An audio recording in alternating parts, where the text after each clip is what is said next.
Hi, this is Kitty Boitnott of Boitnott Coaching, or Kitty at careermakeover.coachesconsole.com. I want to speak just briefly today about the importance of proper planning. This comes to mind for me because I attended a conference this weekend that I won't mention the name of, but I happened to catch it apparently on the one day of the entire conference that was the victim of extremely poor planning. Now, I gather from my colleagues that this is not typical for this particular organization, so I will, in fact, give them the benefit of the doubt. But what it brought to mind for me was the importance of proper planning, and perhaps more importantly, the importance of having a plan B, a plan C, and a plan D. I used to work with a gentleman who always had plan A, plan B, plan C, and plan D lined up. And I used to think that that was a little bit of overkill. Now, I admit I'm not usually a big planner. I am a big organizer.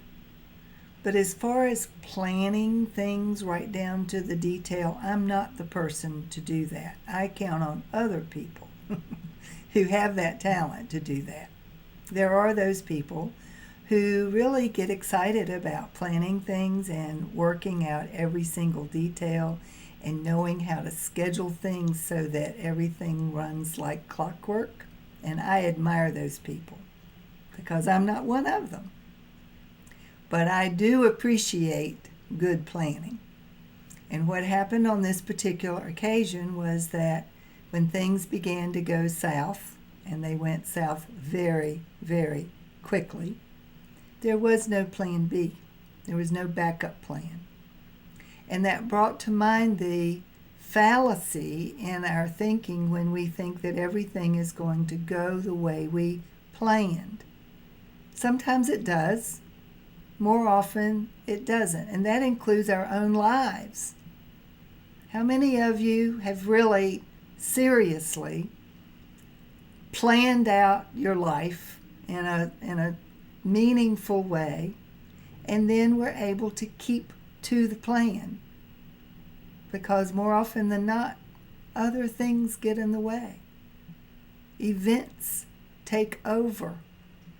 Things that we couldn't possibly have anticipated occur. And so we can't always be dependent on plan A. We need a backup plan. Or at least we need to be able to adjust appropriately.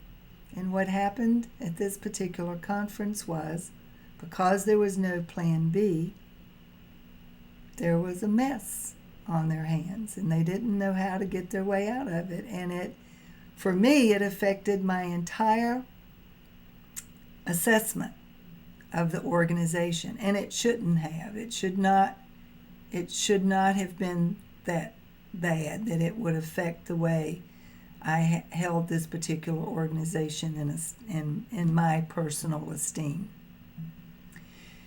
So I'm just offering that if you haven't thought about your plans, things that you want to be planning for, things that are coming up that you might need to have a plan for, then consider not only the plan A that you may be putting together, but have a backup plan just in case.